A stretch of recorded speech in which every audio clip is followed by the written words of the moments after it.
तो my dear students, कैसे हैं आप सब। आई होप कि आप सब बहुत मज़े में होंगे और बोर्ड एग्ज़ाम्स की तैयारी बड़े ज़ोर शोर से करते होंगे। आज मैं आप सब के लिए लेकर आया हूँ पोएट्री सेक्शन का last poem my grand mother house, जो कि लिखा हुआ है कमला दास के द्वारा। ये पोइम एक बहुत ही यादों से भरा हुआ पोइम है। जब कोई भी इंसान जो अपनी पुरानी जगहों को छोड़ देता है, तब उनके पास उस जगह के प्रति सिर्फ यादें बच जाती है। तो ये पोइम कुछ ऐसा ही है जो कि लिखा हुआ है कमला दास के द्वारा। ये आपका पोएट्री सेक्शन का लास्ट चैप्टर नंबर 10 है। तो आइए देखते हैं। ये कमला दास का मैंने जब कमला 60 साल की थी तो मैंने उस समय का ये पिक लिया है। 60 या 65 साल की रही होगी। ये पिक उस टाइम का है। और देखो यहाँ लिखा हुआ है my grandmother house by Kamala Das. और आप जो ये देख रहे हैं कि 1934 जो नीचे देख रहे हैं, 1934 से 2009, तो 1934 में कमला दास का जन्म हुआ था और 2009 में इसका मृत्यु हुआ था। कमला दास एक क्या थी? एन इंडो एग्लियन पोइटेस थी। एन इंडो एग्लियन पोइटेस का मतलब होता है एक ऐसी कवित्री, यहाँ पोइट नहीं है, पोइटेस है, मतलब कवित्री। एक ऐसी कवित्री जिनका जन्म भारत में हुआ हो, लेकिन वो पोइम, वो कविता लिखता हो इंग्लिश में, तो उसे हम इंडो एग्लियन पोइटेस कहते हैं। या कवि होगा तो पोइट कहेंगे।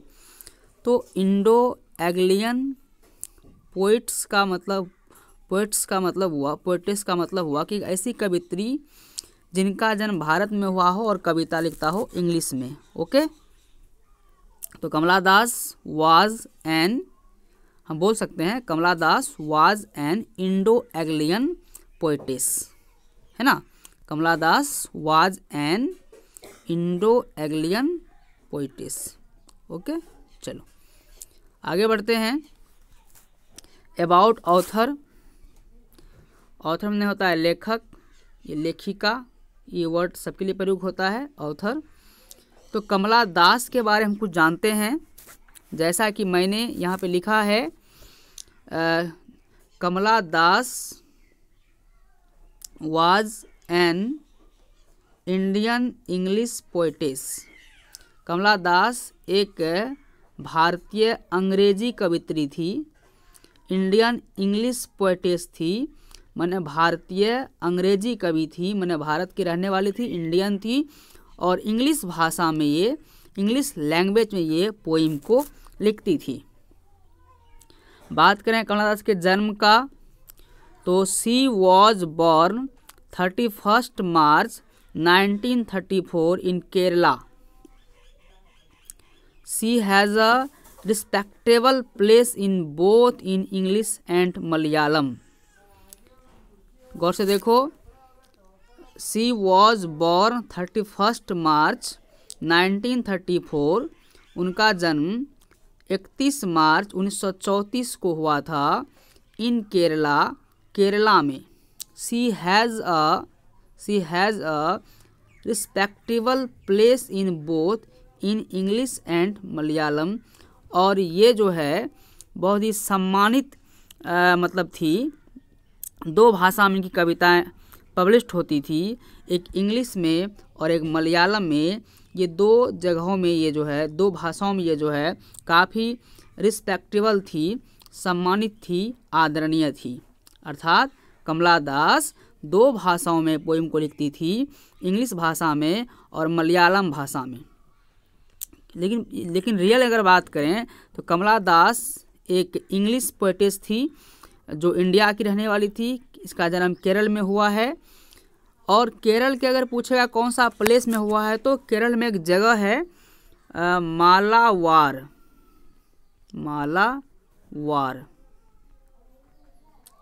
मालावार, यहाँ पर ये इनका जन्म हुआ था।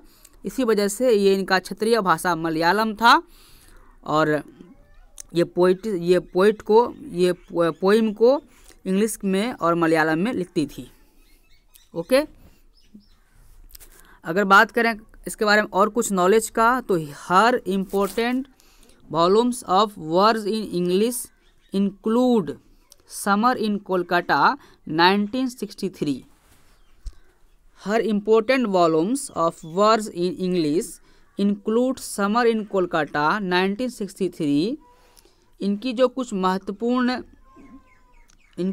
महत्वपूर्ण वर्ड्स थी, इनकी जो कमला दास की जो यहाँ कहता है her important volumes of words in English include summer in Kolkata. इनकी जो कुछ महत्वपूर्ण वर्ड्स थी, मतलब इनका जो कुछ महत्वपूर्ण छंद था, ये जो पोएम्स को लिखती थी वो इंग्लिश में लिखती थी। तो इनका जो पोइट्री कलेक्शन है, माने ये सारा जो पोएम लिखती थी, सारी जो कविता लिखती थी, इनके सारे कविता का कलेक्शन जो है वो एक इनका बड़ी इंग्लिश की बुक हुआ करती थी, पोएम वाली बुक, जिनका नाम था समर इन कोलकाता। इसी में ये सारे पोएम को कलेक्ट करती थी, अर्थात summer in Kolkata English poem की कमला दास की बहुत बड़ी पोएट्री कलेक्शन थी और ये 1963 में पब्लिश हुआ था। समर इन कोलकाता जो कमला दास की पोएट्री कलेक्शन है, सारे पोएम को ये इसी बुक में लिखते थे, इसी के अंदर रखते थे और ये काफ़ी फेमस रहा था। समर इन कोलकाता 1963 में ये पब्लिश हुआ था। Okay, Kamala Das poetry is, यहाँ देखो लिखा हुआ है, Kamala Das poetry is primarily autobiographical and her themes is love of a lonely heart, love with never ending passion, lust, greed and hunger। मतलब कमला दास की जो कमला दास जो लगभग पोएम लिखती थी, इनकी सारी पोएम जो है क्या होती थी, ऑटोबायोग्राफिकल होती थी, अर्थात अपने जीवन से सारे पोएम को अपने लाइफ से, अपने जीवन से रिलेट करके लिखती थी। और इनके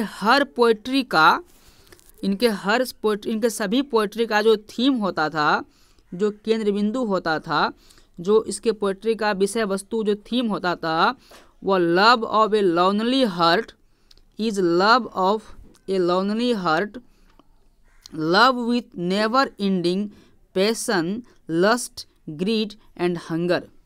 इनकी सारी पोइट्री जो है, जो ये अब खुद के जीवन से रिलेट करके लिखती थी, सारी पोइट्रीज की जो है, सारी पोएम्स की जो है रियल लाइफ से जुड़ा होता था, कमला दास के लाइफ से जुड़ा होता था, उसके जीवन से जुड़ा होता था।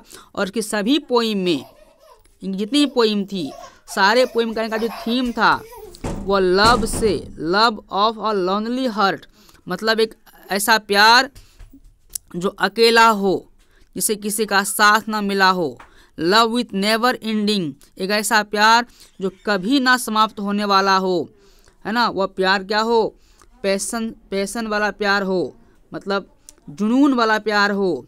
लस्ट मतलब होता है कि एक ऐसा प्यार जिसमें कि उसका अभिलाषा हो, कुछ लालसा हो, है ना। और ग्रीड मतलब लालच हो, और हंगर मतलब भूख हो। अर्थात इनका प्यार में, अर्थात इनकी पोइम में इन सारी बातों का इंक्लूड होता था। ये सारी बातें इनकी पोइम का थीम होता था। कैसा थीम, प्यार के लिए तरस जाना, एक ऐसा प्यार जो उनके दिल को अकेला कर देता हो, एक ऐसा प्यार जो कभी ना ख़त्म होता हो। उस प्यार में एक जुनून हो, एक लस्ट हो, एक अभिलाषा हो, एक ग्रीड हो, एक लालच हो, एंड हंगर और भूख हो। ये इसलिए लिखा हुआ है गाइज क्योंकि कमला दास का जीवन बड़ा ही कष्टमय रहा। क्योंकि कमला दास की माँ जो है, कमला दास जब छोटी थी तभी उसकी माँ जो है वो डेथ कर गई थी, मर गई थी। इसके बाद कमला दास की जो ग्रैंड मदर थी, जो कमला दास की दादी माँ थी, उन्होंने कमला दास को पाला पोसा, बड़ा किया। फिर कुछ दिन के बाद कमला दास की दादी माँ भी जो है वह डेथ कर गई, और कमला दास के जो फादर थे वो कोलकाता में एक अधिकारी थे, एक अफसर थे, और इसी वजह से कमला दास को उनके फादर ने अपने साथ कोलकाता लेके चला गया। हालांकि जन्म तो केरल में है, केरल के मालाबार में इसका जन्म है, केरल के मालाबार में इसका जन्म है कमला दास का। लेकिन इसकी माँ कमला दास के जन्म के कुछ दिन बाद मर गई। फिर इस कमला दास के दादी ने, ग्रैंड मदर ने इनको पाला पोसा। लेकिन कुछ दिन के बाद इसकी दादी भी मर गई। तो अब इनके पिताजी, जो कि कोलकाता में एक बहुत बड़े अफसर थे, अधिकारी थे, सो कमला दास को उनके पिताजी अपने साथ कोलकाता लेके चले गया कोलकाता। और कोलकाता में ही कमला दास का शिक्षा दीक्षा हुआ, और बाद में छोटी उम्र में कमला दास की शादी करा दी गई, उनकी शादी हो गया। लेकिन पति से कुछ बना नहीं, उसके हस्बैंड से कमला दास का रिश्ता कुछ अच्छा नहीं था। इस वजह से कुछ ही दिनों के बाद कमला दास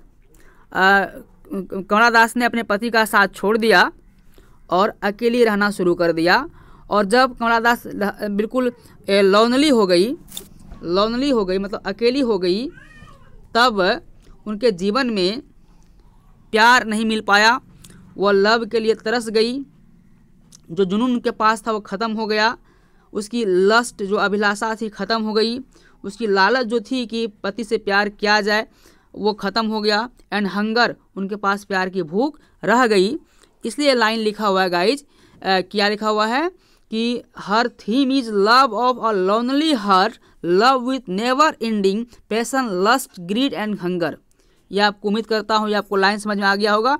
यही बातें कमला दास की हर पोएम में लिखी हुई है, अर्थात उसका हर पोएम का जो थीम है वो उसके रियल लाइफ से जुड़ा हुआ है। उसका बायोग्राफिकल, जो ऑटोबायोग्राफिकल है, अर्थात उसकी आत्मकथा से जुड़ा हुआ है। ओके, बढ़ते हैं आगे। Kamala Das was born in अ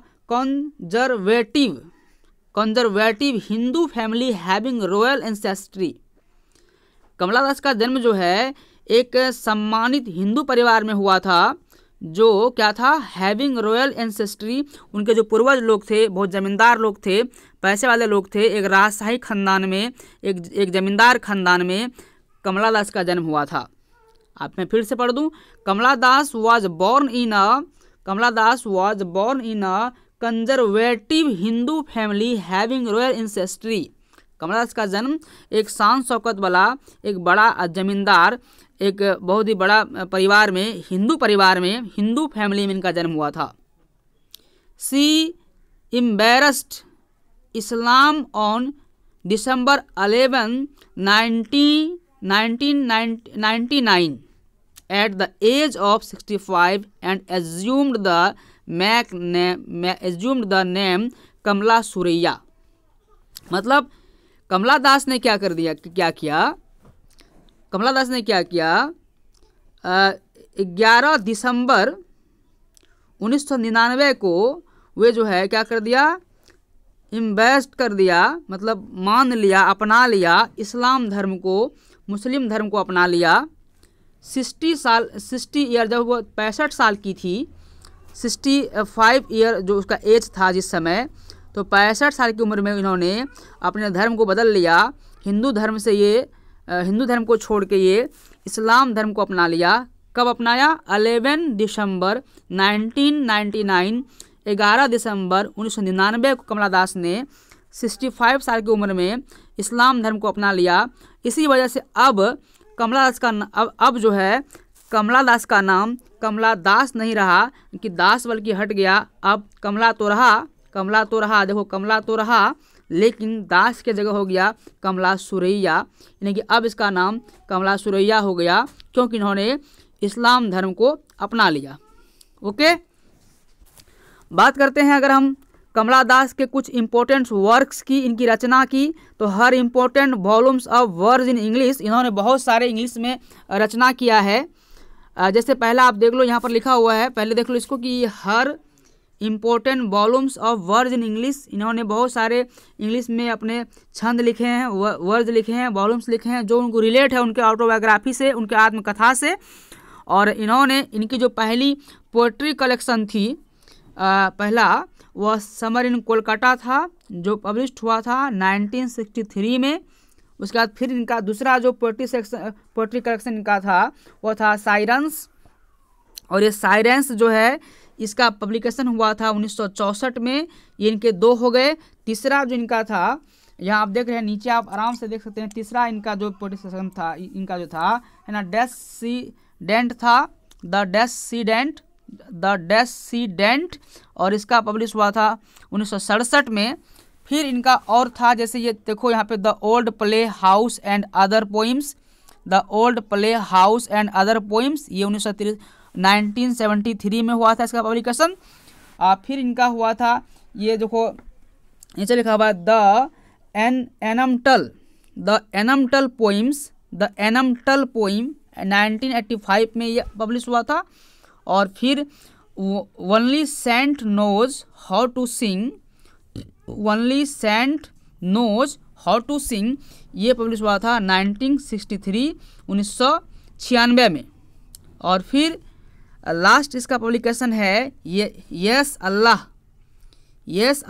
ये इसका इस्लाम धर्म जो अपनाया था, और इस्लाम धर्म के बारे में लिखा है इसमें से कि इस्लाम धर्म में कैसे कैसे होता है। तो इस्लाम धर्म अपनाने के बाद इन्होंने ये पोइम लिखा है यस अल्लाह। ये पोइम का पब्लिकेशन 2001 में हुआ था, 2001 में ये पोइम आई थी। और कमला दास के मरने के बाद बहुत सारी कहानियाँ हुई, एक विवाद हुआ हिंदू और मुस्लिम में, चूँकि उनके लाश को लेकर के, चूँकि हिंदू कमला दास का जब मौत हुआ था तो उसके बाद जो है बहुत सारे हिंदू लोगों का कहना था कि कमला दास हिंदू है, इसलिए उनका दाह संस्कार जो है हिंदू नियमों के हिसाब से किया जाए। फिर मुस्लिम का कहना था नहीं, कमला दास जो है वो मुस्लिम धर्म को अपना लिया है ना, और इसी वजह से उनका दाह संस्कार जो है मुस्लिम के तौर तरीके से होना चाहिए। तो यानी कि कमला दास के मरने के बाद इसका दाह संस्कार जो होता है वो एक विवादित रहा था, क्योंकि ये हिंदू धर्म को छोड़ के बाद में इस्लाम धर्म को अपनाई थी 1999 में, मैंने कहा था इस तरह, इसी वजह से हुआ था। ओके, चलिए यहाँ तक समझ गए आप लोग। तो आइए अब हम लोग माय ग्रैंड मदर हाउस, जो कि कमला दास के द्वारा लिखा गया है, इस पोइम के लाइन बाय लाइन को समझने का प्रयास करते हैं। आई होप कि मैं पूरी कोशिश करूंगा कि मैं इस पोइम के लाइन बाय लाइन को आपको हिंदी में समझा पाऊं, ताकि आप इस पोइम को बेहतर ढंग से समझ पाएँ। चलिए स्टार्ट करते हैं। देखो मैंने लिखा है यहाँ पे, my grand mother's house published in summer in Kolkata 1965 brings out Das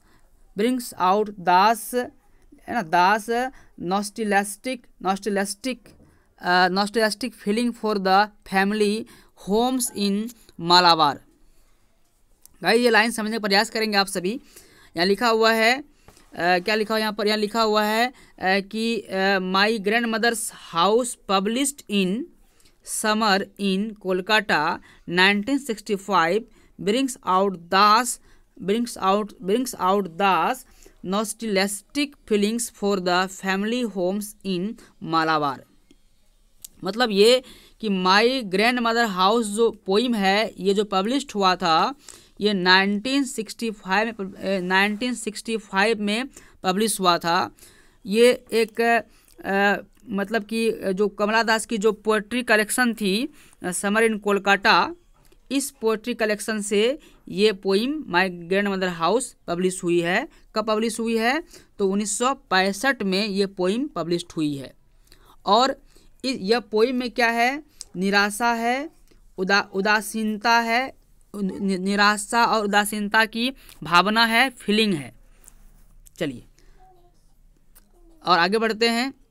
Where she had passed some of the happiest days of her life, जहाँ पर उन्होंने अपने ज़िंदगी के कुछ खुशनुमे पल को बिताए थे। Where she had passed some of the happiest days of her life, जहाँ उन्होंने अपने लाइफ के कुछ खुशनुमे पल बिताए थे, उसी के बारे में, उसी घर के बारे में, उसी ग्रैंड मदर हाउस के बारे में इन्होंने इस पोइम में लिखा है। And where her old grand mother है ना, showered his love and affection, और जहाँ पर उसकी दादी माँ ने उसे बहुत सारा प्यार दिया, बहुत सारा स्नेह दिया, प्यार और स्नेह की बारिश किया कमला दास पर, उसे बहुत प्यार मिला बचपन में, उसी की यादों पे कविता लिखी गई है माई ग्रैंड मदर हाउस कमला दास के द्वारा। ओके, मैं फिर पढ़ दूँ एक बार इसको। माई grandmother house published in summer in Kolkata 1965 brings out das nostalgic feelings for the family home in the Malabar, where she had passed some of the happiest days of her life and where her old grandmothers showered her love and affection. आगे बढ़ते हैं। Okay, अब ये देखो यहाँ लिखा हुआ है तुम्हारा line, there is a house not far and away where once I received love. That woman died. The house withdrew into silence. Snacks moved among books I was then too young to read, and my blood turned cold like the moon. इसका मतलब क्या हुआ? कमला दास कहती है कि जिस घर की वो याद करके पोएम लिख रही है, उस घर के बारे में बता रही है। मैंने वहाँ से वो बिछड़ गई है, दादी माँ मर गई, तो उसके बाद वो उस घर को छोड़ दी है जहाँ से दादी माँ घर थी। कहाँ? मालाबार केरल में। अब ये पिता के साथ कहाँ रह रही है? कोलकाता में रह रही है। अपने हस्बैंड उनका तभी था, अपने हस्बैंड को तभी नहीं छोड़ा था ये, तो इसलिए वो कह रही है कि there is a house not far away where once I received love, that woman died. The house withdrew into silence. Snacks moved among books I was then too young to read, and my blood turned cold like the moon. ये कहती है अब वह घर बहुत दूर है, मतलब there is a house not far away. अब वह घर बहुत दूर है। कौन घर? जहाँ दादी माँ के साथ वह कभी बचपन में रहती थी, केरल मालाबार में, उसके बारे में बता रही है। कह रही है there is a house no far away, वो अब वह घर बहुत दूर है। Where once I received love, जहाँ मुझे एक बार प्यार मिला था, जहाँ मुझे एक बार प्यार मिला था। दैट वोमेन डाइड, वो औरत अब मर गई है, मतलब उसकी दादी माँ को उन्होंने कहा है दैट वोमेन डाइड, अब वो औरत मर गई है। The house withdrew into silence. Snacks moved among books I was then too young and to read, and my blood turned cold like the moon. मतलब कहता है वह घर जो है क्या हो गया है? The house withdrew into silence, वह घर जो है अब चुपचाप है, मौन है, खामोशियों से भरा है।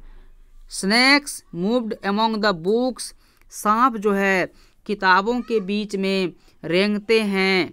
वह घर बहुत दिन से यूं ही पड़ा हुआ है। I was then too young, मैं उस समय बहुत छोटी थी, इतना छोटी थी कि टू रीड, मैं किताबों को पढ़ नहीं सकती थी। एंड माई ब्लड, और मेरा खून जो है टर्न्ड कोल्ड, ठंडा हो जाता है, लाइक द मून, चंद्रमा के समान।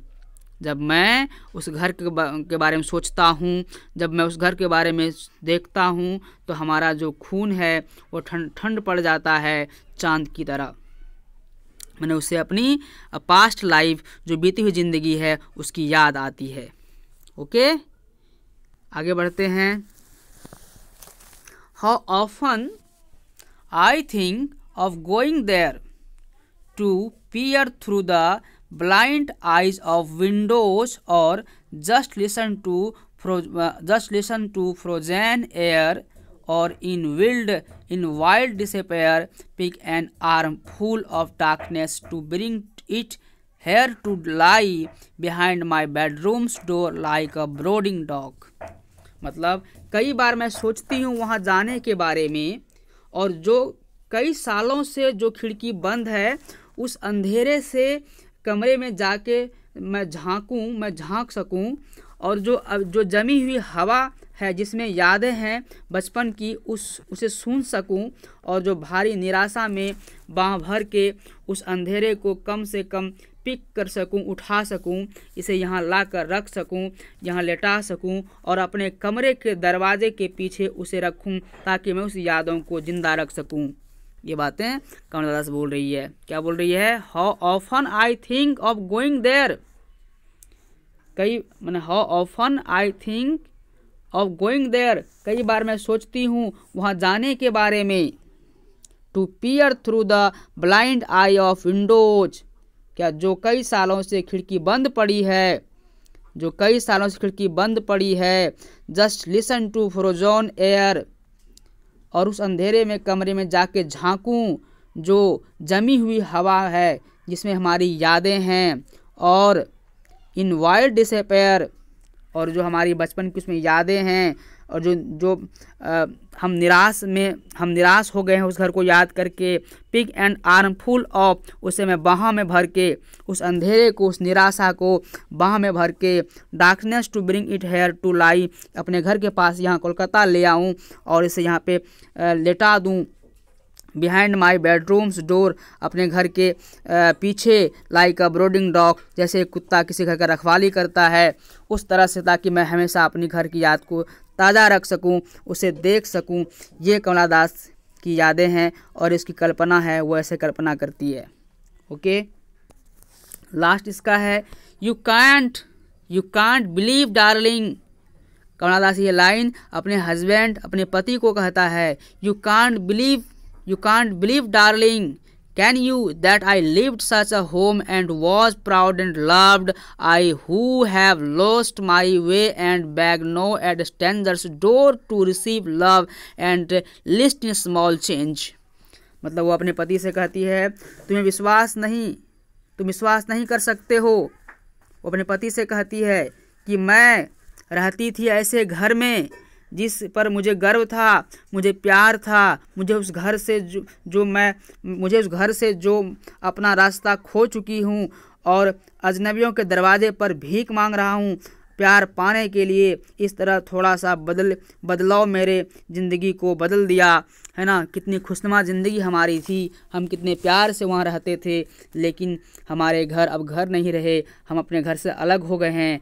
अब हमारे पास सिर्फ और सिर्फ कोई शब्द अगर कहने के लिए है तो मात्र एक शब्द है, काश मैं वहाँ होती। इसलिए इंसान को गाइज इस पोइम से बहुत सारी लर्न मिलता है, बहुत सारा मैसेज मिलता है हमको कि इंसान के पास जब कोई चीज़ होता है तब इंसान उस चीज़ का कदर नहीं करता है, लेकिन वही चीज़ जब इंसान से दूर चला जाता है तब इंसान सिर्फ उसकी यादों में आंसू बहाता है और उस इंसान के पास सिर्फ एक ही शब्द रह जाता है, काश काश काश। ओके गाइज, चलते हैं। ये हमारा बहुत ही मैंने शानदार ढंग से इस पोइम को एक्सप्लेन किया है। अगर आपको वीडियो अच्छा लगे हो आप वीडियो को लाइक कर दें, शेयर कर दें। धन्यवाद, मिलते हैं अगले वीडियो में, तब तक के लिए take care and bye bye. Okay.